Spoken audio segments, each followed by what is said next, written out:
And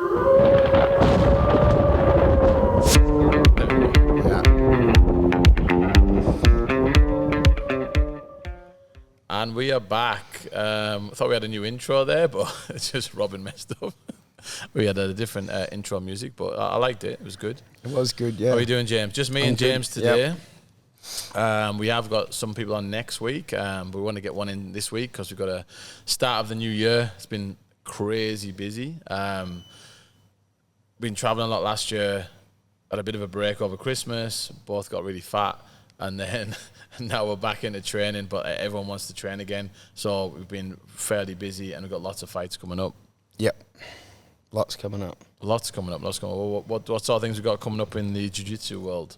So February we've got SGT white belt only comp, and I think we're going to have a lot of people jumping in on that. I know we've already got some people signed up for it, so if you're thinking about getting in on that, you should sign up sooner rather than later, and let myself or Steve or Kev or Courtney know that you're going to compete as well. That's always good too, to just let us know, I think. But we got that one. Then there's the SGT full comp in March. There's also the ABJJC in March. So the South something? Oh, sorry, yeah. Southwest Jiu-Jitsu comp is in, I think, Bustleton. That's in March, yeah. And then, really? Yeah. Okay. And then ABJJC, and then Battlegrounds is also in March, but I don't think we've got anyone on there at this stage. So that's all the... They're just starting to take names for a lot of them. Other ones which like one-on-one fights, but obviously the jiu-jitsu, the SGTs would be great to get in for the guys. And then we've got lots of fights coming up. We've got Eternal coming up, got Domination coming up. We've got a couple of fights across East, which we'll be able to release fairly soon. But just getting everyone back in the gym, getting training. Obviously the first week back for me was like an absolute nightmare, and I'm still feeling it today. Trying to get the rounds in, trying to get a little bit of rolling and a bit of sparring and a bit of training. And the food and drink over the weekend was over the break, 2 weeks, was a lot, which is crazy. It was nice to have a break though. I mean, to be honest, that first Monday back, I was like struggling. Yeah. And then slowly built back into it this week, just easing back in, I think, for myself. But a lot of people were back in pretty hard on the Monday.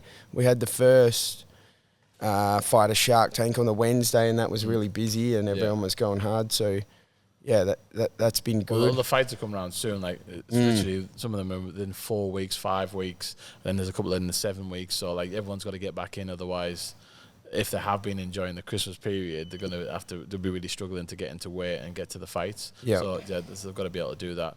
But we've had a lot of new people come through the doors as well. Yeah. A lot of guys in the beginners classes, and I was just thinking today, like, there's a lot of questions that people ask, especially when they first start training. Maybe they never trained before, they've done a little bit of training, and they ask, and we get asked like multiple times again and again and again. I thought maybe we'll cover those questions, that, especially because it's the beginning of the year, to start of a new training season, I should say, like to get into the fights and stuff like that. What things we always get asked, Yeah. And one of them is like, when they first come to the door, some guys or girls have never competed before, never trained before, and they go, "Oh, I want to train. I definitely want to fight. What can I do to fight, and how long is it going to take me?" Have you been asked this before? Yeah. Yeah. And what do you say to them? Well, if they're asking how long until they can fight, well, to the I mean, that's a good question for you, though. I'm saying what your perspective. I mean, obviously they're going to be more towards the jiu-jitsu. Yeah. Obviously they say the same thing with me in jiu-jitsu classes, but when people go to you, I want to really I want to compete, what should I do? And especially for jiu-jitsu. Yeah. I mean, lately, for people asking me to compete, it's hard because usually if someone asks me, I'm like, "Oh, this person, I know how much they've been training, I know how they roll, I know what level they're at." And it's quite easy for me to say, "You're not ready." And then someone else asked me a couple of nights ago, and they were like, "I want to do the white belt only comp. Do you think I'm ready?" I'm like, "Yeah, you're ready. That's fine." Like, but that's just because of seeing them roll and and being with them and rolling with them myself. You can see that level, or even the personality of the person as well. Sometimes I think some people want to get in, but their personality doesn't lend to just jumping in real early, and then if something, they have a bad experience, you could lose that person as just even training anymore, or they might never compete again. So I kind of go off of that. I think it's hard if I don't know the person, then it's a bit more like disconnected, like, oh, okay, well, how long have you been training? How much are you training now? You know, what have you sort of done? How much live rounds are you doing? So if I come in, and I come in the front door, and I'm like, hey James, I don't even know you actually, yeah. So I want to come and train. I want to come and train jiu-jitsu, yeah. And I really want to compete. That's my goal, is to compete. Yeah. And I know I'm like really fresh, never done anything before. What do I need to do to get to that level where I can compete? What can I do? Right. So you need to train. Yeah. Okay. Yeah. That's saying that. What would they say? Yeah. You need to train jiu-jitsu. You need to be doing live rounds. And if I do live rounds straight away. Yeah. Yeah. Cool. Well, I'm fine. I don't know. I'm brand new. Oh, yeah. So you're gonna come and join a class, and in a class you're gonna do warm-ups, technique, and then live rolling. Okay. Okay. And then you're gonna slowly build from there, and then depending on how fast and how quick you pick it up and get around it, you could be competing in 6 months. Right. Like if you have someone like Jack come in, mate, he can compete in 6 months. But if it was like you coming in, well, it's probably going to take a year and a half or something for you to be able to start. What's Jimmy I can just tell. I can just tell. You're just like you're just not going to get it happening. But I don't know who this Jack person is, so you know. I'm brand new. I've never been in the gym before. I feel like I'm being stitched up here. I think. Yeah. Anyway, you got to train. You got to be training. You got to be doing live rounds. You got to be rolling with other people to get that feeling, and then I would say as well, you need to be maybe coming into the comp class just to get a bit more of that, like faster paced, like harder sessions where you're sort of being put under a bit more pressure, because you never know what you're going to get on the day when you go out for a comp. It could be someone could be really chilled, and someone could just come at you with the heat. So I'm really ready to go now. So what I want to do is when I come in, I want to train 7 days a week. Yeah. And I want to do at least 4 hours a day. Yeah. Is that good? No, it's too much. Too much? That's too much. Okay, how much should I be training? If you're brand new, you won't be able to retain the information, I don't think, in my opinion. So I think 3 sessions a week is pretty reasonable. 3 to 5, depending on what the sessions are. If it's something different each time, then it's going to be hard to retain. If it's ongoing, like the way we teach, it's like it kind of joins together, then 3 to 5 is good. Yeah. And then you should be coming in for open mat to get in your extra rounds to be working on. Yeah. So you're just rolling. So you're just going to be able to work on the techniques that you've been learning, like put them into live situations. So 3 times a week, 6 months, I'm competing. You could be, yeah. Could be. All right. You could be. It's really subjective, isn't it? No, exactly. This is the point I'm trying to make. Man. That was the point I'm trying to make. This is the conversations I have. Yeah. And then I'm like, they go, yeah, but how long? How long? I'm like, how long's a piece of string? Yeah. Okay. Like, I don't know how athletic you are. How are you going to retain stuff? Are you going to go too fast, too soon, which most people do? I'm going to train every day and I'm going to do this. I'm like, people are like almost moving the gym for a month. And then I never see them ever again. It's like too much too soon. Your body gets wrecked, and you just think you're going to progress that fast. You got to like take it steady at first, try and retain the stuff, make sure you've got recovery, and then be able to, once you progress and once you're starting to see someone at the same level as you who competes, maybe has had one competition or not, how do you go against them at the same belt? That's a good point. Yeah, that's a good point. That's what I'm trying to get from you. Yeah, well, I missed that one. You just, there's no black and white answer, but that's a good point. You could use, because I find like usually the students will say to me, I want to compete, what do you think? And I've told 6 more months. And then we get there and I'm like, yeah, perfect, go. Yeah. Some people I'm like, you can go now. Some people I've said like, oh no, you've got your fundamentals are all out of whack. You need to spend a lot more time. I lost Robin already. We'll see you again. But it's like, it's just varies so much, you know, on the person and what you're going to say to them. But you're right. Some people come in and they just go. I think what people do, which is understandable, is they come in and they go, okay, this is my goal. your goal could be coming into, I want to lose 5 kilograms. My goal could be, I want to compete. My goal could be, I want to get my blue belt. And they'll go, how long does that take? What is the game plan? What is the route to get to that? And again, it's not as clear in this sport to do that. Because you go, how long to get my blue belt? Roughly 2 years usually. It can vary. Yeah. Some people have been more years, some maybe less. Yeah. Whatever. But that's usually what it is. Oh, so I just trained 2 years. Yeah, but it's consistency. Have you picked up the techniques? Do you understand the principles, what we're doing?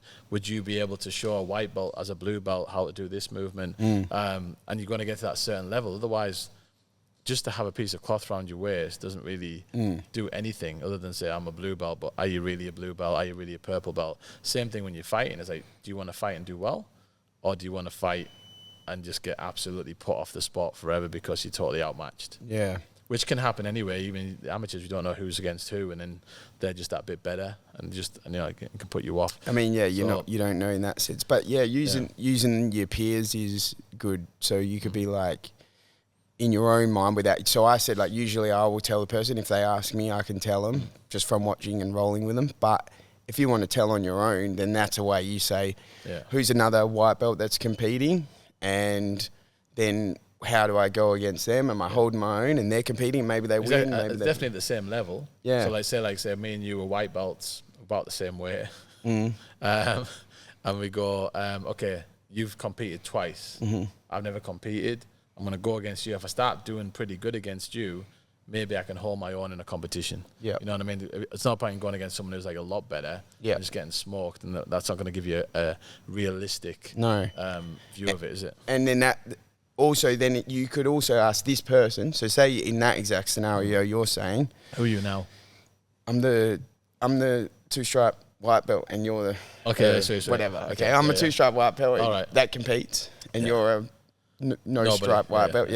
But you're starting to like come up. Yeah. And we're going okay together. Yeah. And then the comp's coming up, and I compete. Yeah. And then you say to me, I'm thinking about competing. What do you think? And then I can give you an answer and say, yeah, well, you're doing pretty good. I'm not letting you do stuff. We're going around. I think you'll be all right. I think that can help.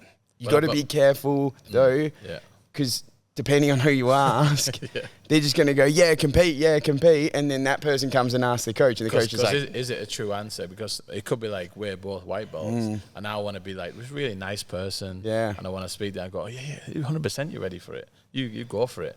And then you go and ask one of the coaches, and they're like, no, not yet. Like, you want to take a bit more time, work on this, work on that. So that can happen as well. I think it's information gathering maybe. So you're doing that, you're rolling with these people that compete, you're seeing how you go, you see what they say. Maybe they say yeah, or maybe they're like, I spent an extra, it was a year and a half before I could, whatever, and you've been 3 months. So maybe you get some good information there, and you got to kind of put it all together, and then you talk to your coach, and you do this, and then make your decision. Because we've talked about this before. I've had people come up and go, I'm going to compete next week. I'm like, you've been here for 3 months, and they're like, oh, so and so said to go for it, and that person's been competing heaps, and they're a higher level, and I'm like, definitely not. I think the best thing, if you want to compete, you definitely make the coaches aware that you want to compete, even if it's in the way in the future. So now we're thinking, okay, they need to be preparing to compete. It's a different thing from learning the technique and the system. All the training is very similar, but now you got to go at high intensity. You got to add the cardio factor in, because you could be the most technical person in the world, but then you're going to go in there and gas in like 2 minutes. Yeah. And you also haven't prepared for that intensity of roll. So I think that all comes into play. And the same question would be, say, like someone asked me for the MMA, how long till I can fight? If someone comes in scratch off the street and they've done nothing before, again, it's okay, how easy are you to pick stuff up? Yeah. Do we need to start you with just doing one striking system and jiu-jitsu to start with, or striking and wrestling, and then start adding to that?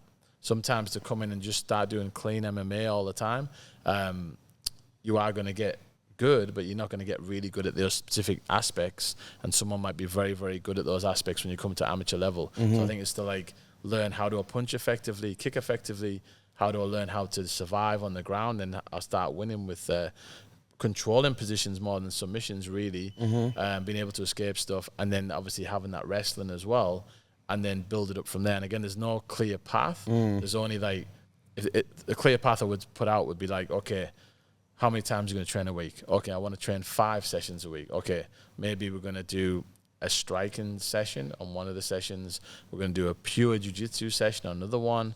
We're going to add some wrestling. Okay, maybe now you do the beginners MMA as well and something else. So we're having that overall to do it. But that might be too much for someone. Yeah, exactly. Especially if you're learning something brand new. So it might be like, okay, for you, the way you learn, let's just stick with jiu-jitsu for now. Or then maybe add a couple of boxing classes in a week or Muay Thai, and then start moving from there. Because to learn 4 to 5 different systems at once, that's hard for anyone. But if you come in and you go, oh, also I'm a jiu-jitsu blue belt from another gym or whatever, okay, let's stick with the jiu-jitsu, keep doing a couple of them, but we want to add a lot of striking in now and transitioning the striking to the grappling. Yeah, it is. Yeah. Obviously, Who said you could talk? Is your mic on? yeah, it is now. Okay. There we go. All right, there you go. I got a question. So there's obviously like a lot of variables that you can't really control. Yeah. Oh, you got a bad Mic one. is dodgy. Never mind. Okay, come back to that one when she switches the mic or the one over. Just yell it at us. Yeah. Okay. So, Well, what I was going to say in that sense is, do you think, because a lot of people do come in and they're like, okay, I'm going to train MMA, I want to be an MMA fighter, I'm just going to do an MMA class, yeah. okay? I guess that's what you would think if you just That's came what in. everyone thinks, Yeah. yeah.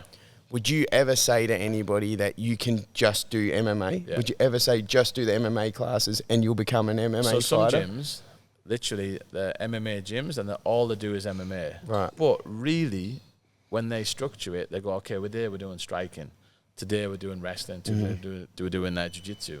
And they're having the same as what we do with our individual classes, but there's focus on different things. And I find that that's great, and the transitions can be improved a lot faster, but I find those sort of ones, the striking isn't as great. It takes a longer time to get better. The jiu-jitsu itself is not as great. It takes a long time to get better. And you don't know each individual what they've done before for those ones who are doing that. So for me, I like to see people like get that good base and structure. Okay, what is a side control? How are we going to maintain it? How are we going to drill that again and again to get to a position of submission or get to a position of control? Like as a basic, like fundamental. How are we going to do a low kick? Okay, how do we set it up? Everyone knows a basic idea how to do a kick or a punch, but how to do it properly where it's very, very effective and you're drilling it time and time and time again becomes second nature. Because when you come to MMA, you're transitioning everything and everything's going to be pretty natural to do. You know what I mean? If I said to you, okay, we're going to go jab, cross, hook, I'm going to shoot in for a double leg, I'm going to take you down, and I'm going to go to side control, I'm going to go to mount. And they're like, okay, jab, what's the jab? Yeah. Okay, jab, cross, okay, now what do I do? In the wrestling, now I've got to take him. Yeah, it's so a lot. It's a lot to take in. So if you're starting new and you want to just really get those fundamentals down, I find that they improve a lot faster, I would say.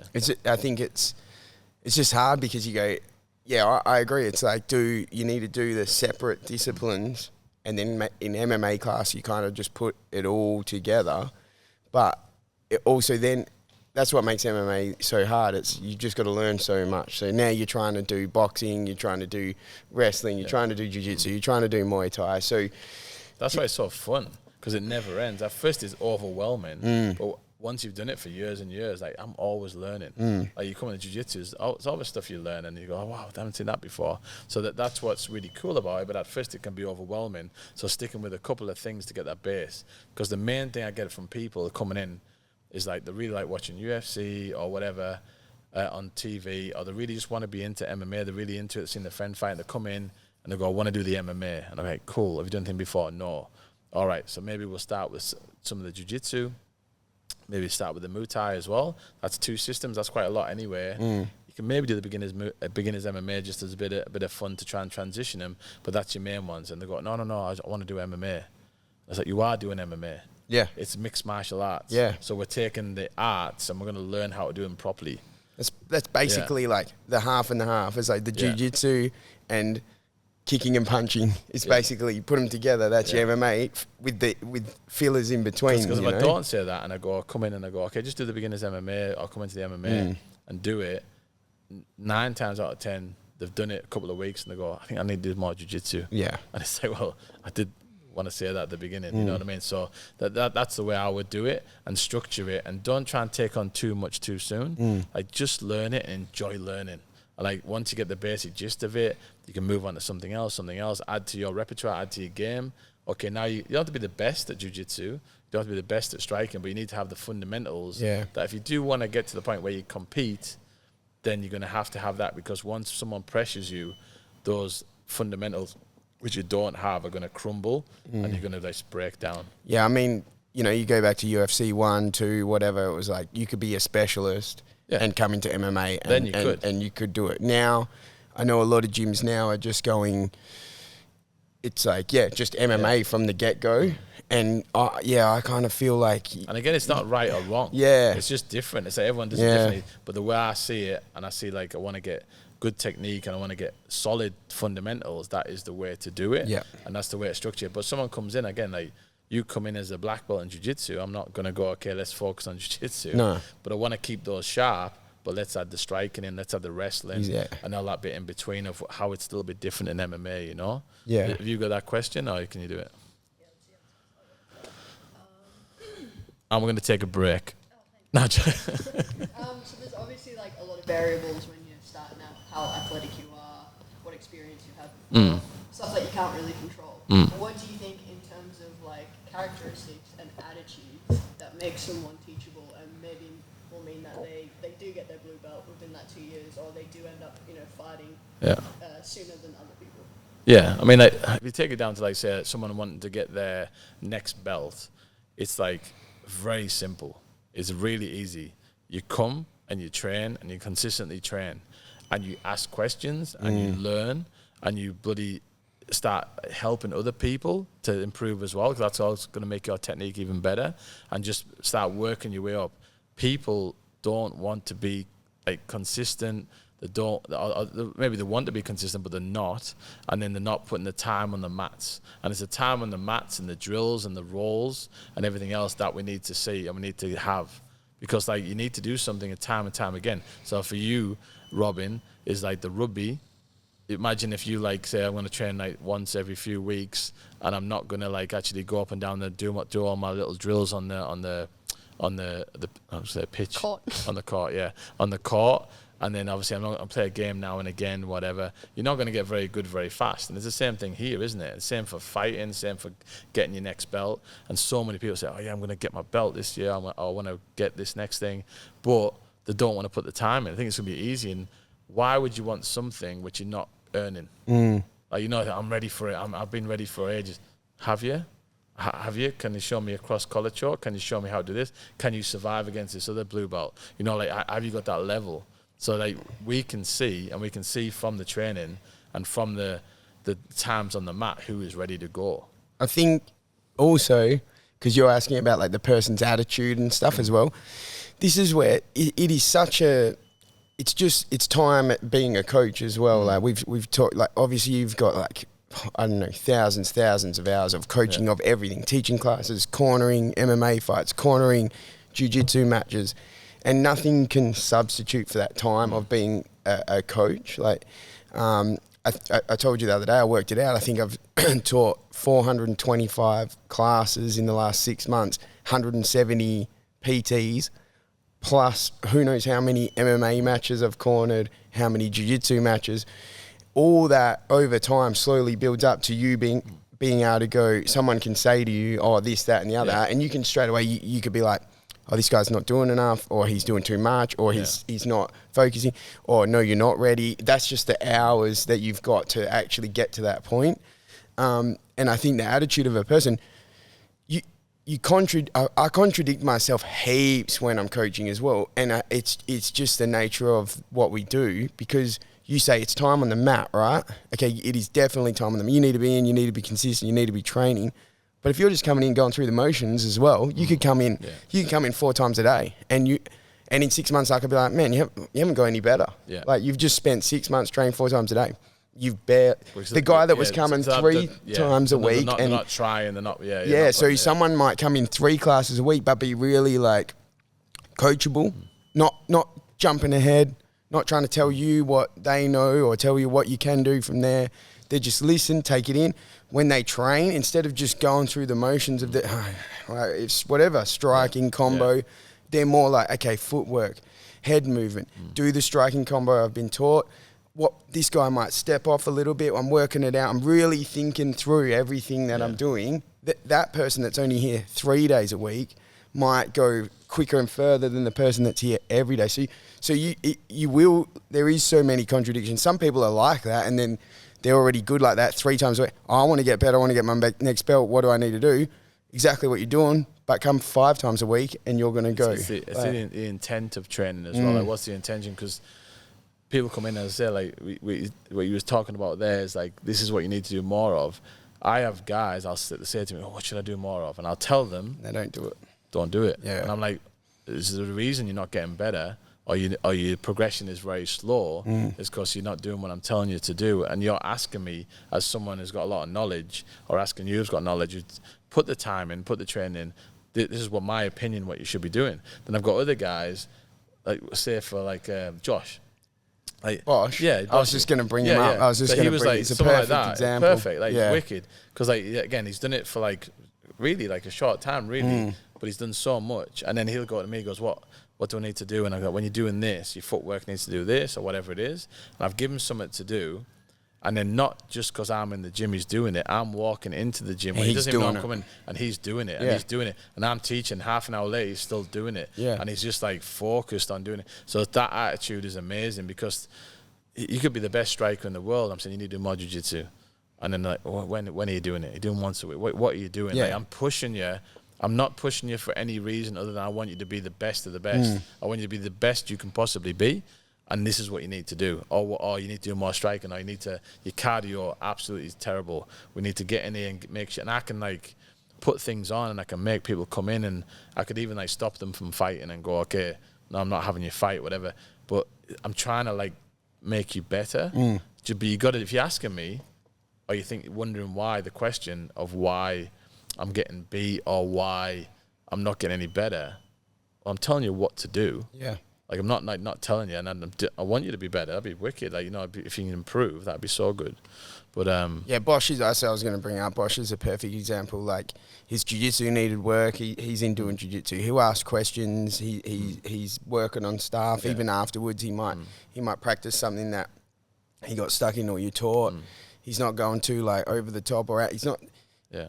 You know, some people like sit there in the middle of class. You're here. You're on the mat. Well, just train. Just train. Keep drilling. Oh, it's people, drilling. Just drill. Walk around and sat there. I'm like, you got it. Oh yeah, we got it. Well, keep drilling it then. Like, what the hell? You haven't got it. You can't say it enough. Like, I literally do a hip escape up the mat. I've done 20,000 million hip escapes. Every single time I do it, you almost got it now. Every time I do it, I try to make it better. Yeah. My armbar can be better. Everything can be better. There's no reason to be sitting there. And that's where it comes into the attitude of that person. You don't even need to jump ahead. If you think you've got that position or that thing that we're teaching, you can literally just be like, okay, well, what if I kind of miss it a little bit? I'm still doing the same thing. What if they put their weight over here just with your partner? You don't need to stop the coach and ask a million questions. Just with your partner, you and your partner can sort of troubleshoot around that one scenario. Don't go, I could do this, I could do this, I could do that. Well, that's great, but you're going to get there. Like, you need to, we're teaching this, we're doing this, work on that thing, just drill. You need to. And even if you're doing something, it's an armbar, leg lock, jaw, whatever. If you think you're the best leg locker in the world, you're the best armbar in the world, you can be better. You can be better. Just do the fundamentals. There's a reason why you go your white belt to blue belts, just like doing all crazy stuff. Purple belts are YouTube people. Yeah. Brown belts and black belts, you come back to fundamentals. Yeah. It's because you realize after that time, there's a reason why the black belts are called professors. It's because the minimum time is like 10 years, really, usually to get a black belt, which is what you'd study, and you're studying it all the time. You're training all the time, so you're going to be good. That's why you're a professor. Like, you get into that level, you get into that high level coaching. So then that's, from that experience, okay, now I've got to go back to fundamentals. Yeah, I'll do really cool stuff now and again. You're doing certain moves, you'll add in, but it's the fundamentals you need to compete against the black belts. Yeah. I mean, even UFC, MMA, you just look at the submission stats, and it's like rear naked choke, armbar, Kimura. Rear naked choke, it's literally all and everybody, like, buggy choke comes along, everyone wants to do a buggy choke. Berimbolo comes along, everyone wants to do a berimbolo. It's like that's not winning the fights. Like the majority, the mass of the fights is fundamentals and basics.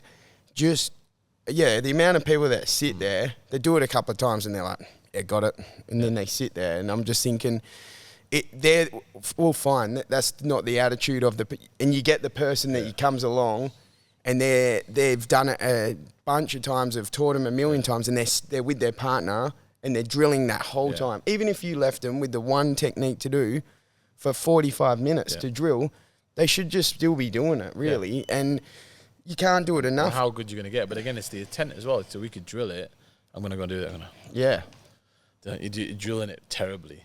Like, you want to drill it good. You know what I mean? Because then perfect practice. That's what we want to do. Not just practice. Trying to like perfect it. Start to put a little bit of resistance on each other as well. Yeah. Okay, we had a bit of a technical issue then, in that all the power went out in the building and in the area. So we're hoping the whole thing's been recorded, but we're going to just finish off a little bit with the last couple of questions we were going to like cover, and if not, we'll do it all again. So this won't ever get out anywhere, and I've just talked for no reason at all. So anyway, what were we talking about? We were going about what you need. What do I need in terms of gear? So I'm thinking, like, coming to the Muay Thai class, boxing is boxing gloves are definite. For a boxing class, the same. I would always say get wraps. When I first started in doing Muay Thai when I was young and boxing, like, I never wear wraps, and I would I don't need to wear wraps. It was just a pain in the ass doing it and having them and washing them and wrapping them up. Now, after 2 wrist surgeries, I wish I'd wore wraps, because it's just the wear and tear you're going to get. Yeah, but so what's the purpose of the wraps then? Wraps is to keep my wrist supported. Sometimes going to be more padding on my knuckles, and it's just going to keep a bit more like a cast on my hand. So when you wrap someone like for the MMA fights, the Muay Thai fights in the backstage, is to keep the structure of the hand better. Yep. And if we get used to wearing them, it's going to make that. No one hits perfect all the time, and occasionally you're going to hit the bag wrong. And if it's got wraps on it, that gives that bit of protection. Otherwise, you're going to do your wrist in or do a knuckle in. So I'd always say wear them and learn how to do it. I know it's another skill to learn, but usually the coaches are going to help you and show you how to do it. And there's about 1 million YouTube videos how to wrap your hands. So you learn how to wrap your hands. Have your hands wrapped, ready to go before class. Yes, don't just turn up late and then do it. And then be doing it standing around. Yeah, because you're missing your class. Well, one thing, you're missing the whole vibe of the class that changes when everyone's doing little bits and pieces, but also then you're not getting your full hour. You're not getting your full 2 hours, 1 hour, whatever you're training for. Yeah. Because you spend your time wrapping, missing the warm-ups, missing the footwork. So, wraps would be good. Gloves. Obviously, getting shin pads for Muay Thai are going to be essential. We do a lot of drills. We do a lot of like Dutch drills and things like that as well in the class. What size gloves? Depending on... you want to be like 10s or 12s, which will be like good for bag work, pad work. And then when you're going to spar... Especially if you're a little bit bigger, like 16 ounce are going to be the way to go. If you're a little bit smaller, 14s, it should be fine. And the size of the glove it's not like a small, medium, large. It's the ounces. The ounces of the padding in the glove. How much, how much you're padding. So if you're hitting someone with a 10 ounce, that's really going to connect harder than a 16. So that's why you would use 16s for sparring, because they're a bit more forgiving. We had the Dockers down. They were doing when we were Mac 1 before. They had the Dockers down in the gym, big lads, and then they went, they want us to do the wrestling with them and the sparring with them. So I jumped in for some sparring rounds.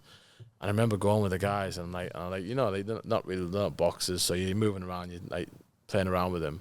And every time they hit me, I'm like, fuck, that hurt. Like that was like, I could really feel that knuckle then.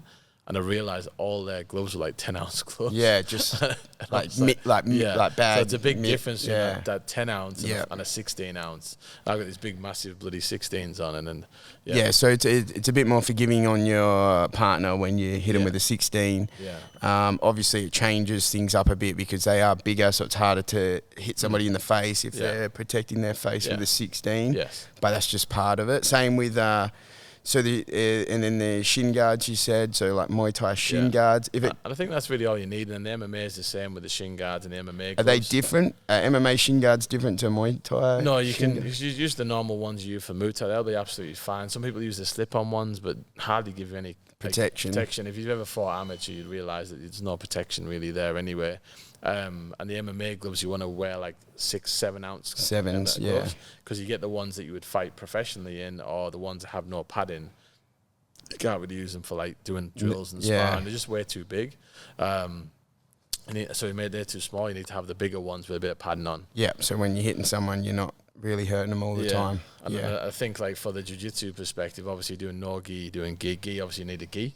Mm-hmm. Yeah, and no gi, you're gonna wear like a rashi top, which is covering your armpits, and it's gonna be easy to move on the mat with like a rashi top on or a t-shirt if you need to. And someone's leaving now. Yeah, and then also you obviously want shorts on, but then the main thing other than the mouth guard that you're gonna need is like the etiquette that you need and the protocols that your fingernails and your toenails going to be short. That's a really big thing because people get cut all the time with like long fingernails, long toenails. So I think that's one thing. Like other than gear to bring, there's something you need to do before you come to the gym. Yeah, you have to be short. Yeah. So I think just on terms of like with the gear as well. So we did say before, but whether it's saved or not, I don't know. But yeah, mouth guards, a dentist one or a gobsmack one or something would be a lot better, fitted properly. You can breathe and talk. And then maybe it is nice as well to have some sort of a bag and have a dirty gear bag as well. You can have your clean gear, you can have your dirty gear, have a change of clothes. Yeah. If you're doing multiple classes, change of clothes in between classes because somebody comes in, they're all dry, you're all gross and sweaty. It's not even that. You've got 10 other guys sweat on you, which is all that bacteria. You need to get that clean bit of a wipe down, get into the next class. And if it's no gi, it's like, we used to roll, like I used to roll a lot with like no shirt on and stuff like that. And then now over the years, I train in long and long. So I wear spats and a long sleeve shirt pretty much all the time just to give myself. Just because of the weight? Just to cover, just suck. They're real. They're like Skims. Oh, right. Okay, yeah, Kim Kardashian sent them to me, Skims, and I just sucked everything in. Yeah, it looks good. Yeah. But yeah, so just to protect, you're protecting from any, and stuff, any even the break, like you see it a lot in the MMA Shark Tank. You know, the boys take their shirts off because that's part of the game. That slipperiness and everything in an MMA fight. That's another thing you don't take into account. But you do end up with like some abrasions and cuts and little things that can be mitigated if you wear long and longs. So you are going to help yourself stay clean and look after your skin and for skin infections and things like that. Plus, if their cuts are open to the other person, that bacteria is going to get in. That's when you're getting staph and so I think long and longs is something worth definitely thinking about. They're definitely at least a short sleeve rashi and like shorts. And then if you are doing MMA or sparring or anything like that, your gloves need to be able to be like closed properly. Yeah. If the Velcro's opening, I can't stand getting like Velcro just ripped across my face when I'm doing MMA. There's one thing getting a black eye, and there's one thing getting a Velcro scrape to the face. Yeah, there's nothing cool about a Velcro because everyone's like, "What is up with your face?" You get this massive scrape or somewhere else, and you get in the shower and you're like, "Oh my word!" So like, you got to have that. If that Velcro is not working, tape them. Just tape them on. Just tape them. Yeah. You should get yourself your own tape, electrical tape, 100-mile-an-hour tape, whatever it is, and tape your gloves. If you know they're coming open, tape them because I can't stand that. So it's the worst. Yeah, you don't want to be scraping people's faces or even scraping yourself, and then you open yourself up to skin infection. Yeah. But clean gear, dirty gear bag's good. Chuck everything in there, take it home, wash it. Etiquette in terms of like hygiene for yourself. So new people, like you say, starting the year, they don't know all this stuff. No. So trimming fingernails, toenails, be clean. Like don't come in straight from work stinking up a storm. Yeah. You need to be clean. You need to have, smell nice. Breath, check your breath. Like brush your teeth. I brush my teeth before every time I come to the gym. I brush my teeth. Minty fresh. I am. So I make sure I'm clean and smelling good. You don't want to be stinking, and then no one wants to train with you. So it's a funny one as well, like because people are coming in from work and they're using quite abrasive shower stuff before they roll, and that's stripping all your skin of any kind of protection. So there's something between just be like normally clean, have a shower or whatever, but you don't need to strip everything off. No. Then you go, why do I keep getting infections? Like that is why, because you're stripping everything, any protection off. So that everyone thinks they're doing the right thing, but they're not. And people don't even think about this sort of stuff when they're rolling because it's not like massively common, but it does happen. You know? Yeah, if you're showering straight away and using like a harsh soap and then you jump on, you're stripping yourself. Yeah, sometimes in between classes, if I'm just sweaty and that, and I haven't got all like sweat from other people, I'm just sweaty and from walking around teaching, I'll get in the shower and just rinse off with cold water because I don't want to like strip and then I'm going to train. So I'll just like cold water, clean myself, like freshen up and then jump back on like that. So I didn't actually use any soap, but I never was rolling where I had like other people's sweat on me or anything. Just because if nobody's rolling with you, it might be one of the reasons why they're not rolling with you. If someone's avoiding you, it might be like, oh, that's the stinky guy. Coffee breath or something like that. I mean, so that's probably another one, like with the etiquette, and then just your shoes, like wear thongs, slip on, so you can wear thongs when you go into the toilet and the change rooms. I mean, coming in from outside, that's pretty common sense, and then just respect. I think. In terms of gyms, the way they go used to be really traditional. Everybody was like really respectful, knew their sort of place in the hierarchy. It's like a lot of discipline. These days it's changed a lot. A lot of gyms are different, but we're like quite friendly with everyone. Everyone's our friends. We joke around. You can talk to us. We're all on the same level. But at the end of the day, this is like the coach's workplace. Yeah. This is their job. This is what they do day in, day out. You need to respect their position, I think. I think sometimes people can get too free with it and they forget that you're running a class for multiple people. Yeah. And they sort of take it on themselves to maybe... sometimes like they'll take over, like they'll do things and I'm like, what are you doing? Like I know what I'm about to do. I'm running this class. It might, for whatever reason, it looks like I'm just all free and happy, but the whole time I know what's happening and what's going on. They're doing this one position. It's very basic.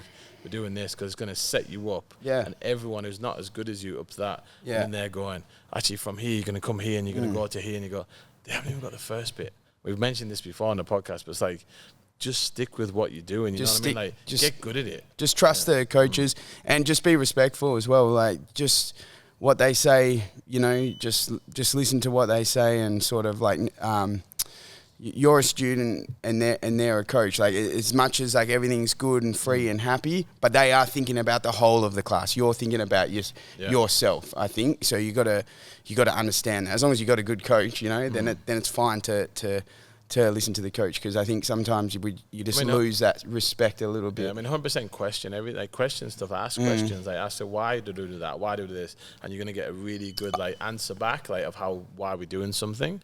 But what you can't do is just continuously do that and tie up the whole class doing it. And I'm not even talking so much about technique. I just mean in the overall, of things. Like if grab a mop and mop straight away. Oh yeah. Just things like that. If the coach asks you to mop, just grab a mop and mop if you can. What you find is the same people always do the mopping, and it's like, man, you've all used the gym, you've all used the matted area. All we ask is a bit of help, which will take you, if that, a minute.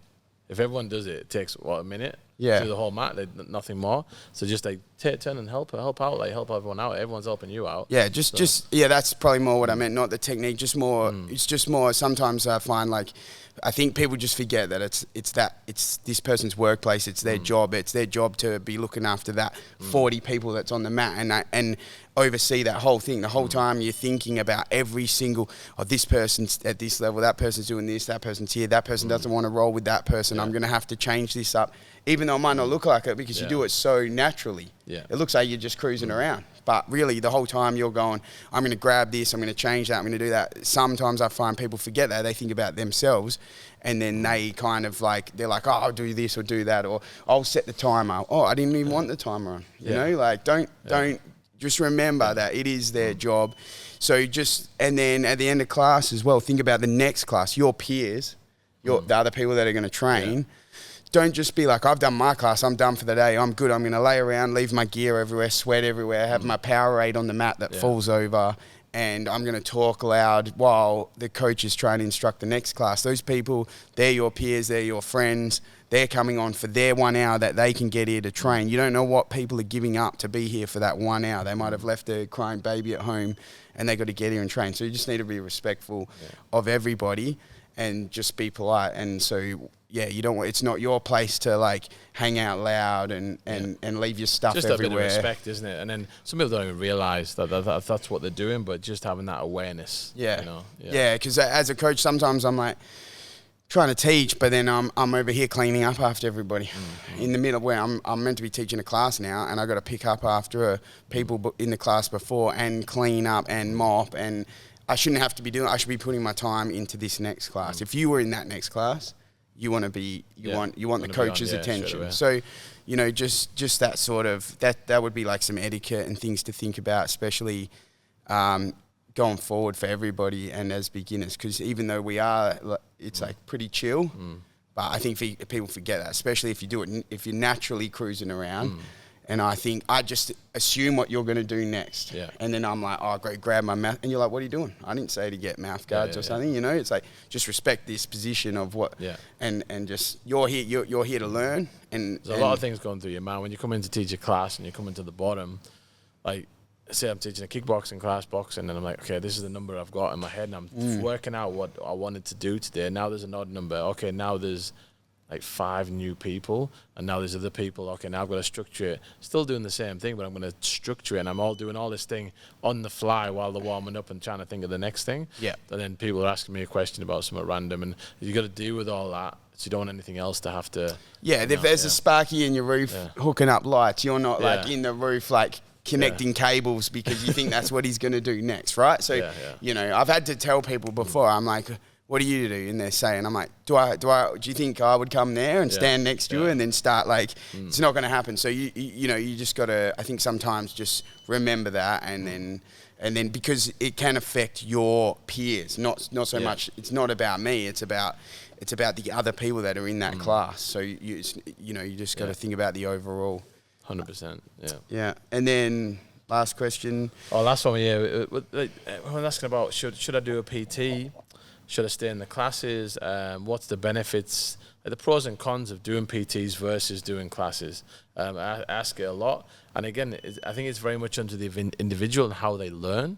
I think doing a PT, from my perspective, is always going to be beneficial because you're going to get that one-on-one time after the 2-on-1, whatever sort of a setting you've got in the PT, and you're going to be able to ask any questions you want to ask, and you're going to be able to go through everything you want to go through or what the coach thinks you need to go through. So it's going to be really beneficial in that way.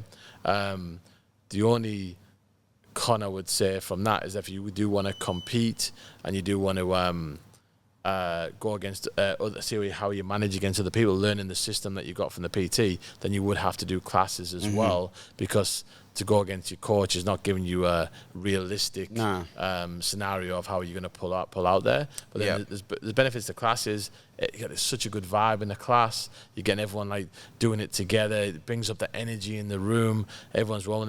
It's a social aspect to it as well. Plus, you're going to learn, but obviously the coach is one coach, or maybe sometimes we'll have 2 coaches, and you're not going to be able to go around and see everyone for the time period that you would have for a PT. Plus the financial aspect of each one as well. Yeah, so there's pros and cons. And in the class as well, you will learn from your peers there too. Yes. So you get that on the fly in the middle of a roll. You're rolling with someone. Sometimes you learn good stuff, and sometimes it'll be not so good because they're trying to do the right thing and help you, but like teaching you wrong. That's where it is the contradictions again. It's like you're going to learn. Someone tells you something that's good, you might learn in that. You're trying to finish this, and they go, "Oh, you need to do it like this. That's why you can't finish it." And then sometimes it's that I'll see that later, and I'm like, "Well, that's not right." But sometimes it is. So it's hard to know because you're learning, and that's unfortunately part of it. But you can usually assume that if you've got at least like a higher blue, a purple, and they're telling you what to do, okay, then so that's the benefits of the classes. But I've had a lot of people lately ask me, like, they come up and they're like, "Should I do a PT?" And I'm like, "Well, definitely, because I want you to pay me for a PT." But I don't think a PT's ever going to be at your detriment. It's never going to be a negative. It's always going to be good. What they want out of it is the difference. And some people do one PT a week on top of all their classes and troubleshoot. You know, I've just, this keeps happening, that keeps happening. Or some people do it for things that they're learning, and we're teaching class and they can't quite like you say, because it's a short amount of time in a class. Yeah. I've had some of my PTs will be, oh, Steve taught this thing. It was really cool. I really like it. But I just want to cover it again because, like you say, it's only a short amount of time in that class. It's 20, 30 minutes or something of you actually walking around trying to teach everyone. They've almost got it. They can kind of remember it. And then they sort of will say it to me, and then we just go over it, and then now it's kind of locked in, and they remember that, and then they can move on. So I think PTs are going to be a good addition to classes all the time. It's never going to be a bad thing. And it's like there were those ones who do it.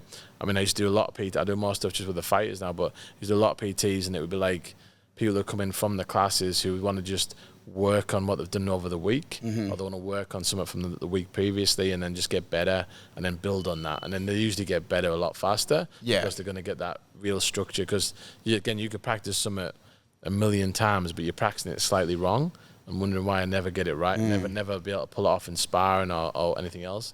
But then if you just get that one thing, your hand should be here, your other foot should be there, brilliant, cool. That changes the whole game. Yeah, you've got that time to ask even I've done like PTs with you, and then I can ask all my questions. Yeah. What if this? What if that? But what about here? But what about there? You can literally. That's the whole point. I can ask as many questions as I want. The whole point is to not feel like bad and ask questions, because you'll have a lot of times in PT that you come in and what do you want to work on? Like, I don't know, what do you think I should work on? And there's different ways you can like figure that out. Especially if I haven't trained with someone before. I did a PT with a high-level black belt once, and it was really cool. It was, I forget what it's called now, but anyway, I was doing it. I said, what do you want to work on? I went, I don't know, anything you want to show me. I didn't really have anything specific. And he was like, okay, let's roll. So he'd roll with me, and he'd stop me. He'd run to the whiteboard and write something on the whiteboard. Come back again, roll with me, stop me, run to the whiteboard. And he did that about 5 or 6 times. And I'm like, I couldn't really see what he was writing on the board. But he came over and he goes, okay, every time you do this, you do it on the left side, you never move to your right. Every time you do this, you let me go past here. And it was like, it was such a good way of teaching in that if someone who doesn't really know what they want to do, you can go live with it and then break it down and show them exactly how to do that, I thought it was pretty cool. That was a few years ago. Yeah, you've also said to me before when I've gone to, you said, oh, you should do a PT with this person. Maybe we've had someone in like teaching. And then I'm like, I don't really have anything I want to learn, or I don't know. And you go, just get them to show you what they are very good at, what they love. It could even be what they're the best at, or even something that they're like really like loving at the moment, or and then just do that. And I was like, that's a good thing to do, because then you learn something off this high level person, and then you might enjoy that. So because someone's really good at something, then it's like, yes, get them to show you that, because there's a reason they're really good for it. So when I did PT with Clark Gracie before, and he's like famous for his omoplatas and in the competition, and I was like, just show me that. Yeah, show me that. Show me how you do it, how you set it up, how you move. Anything, little things you can give me, it's going to make that aspect even better. Yeah, then, there's always something. I did a PT with Ross Pearson, and I said, show me ways to get in for the takedown. Like I said, show me your best ways, what Ross Pearson does. Yeah. I said, show me how you would get to whatever takedown you're going to do. And then where do you go? Once we were doing that, so we were going from the feet, we were striking, we were setting up the takedowns, offense and defense. Yeah.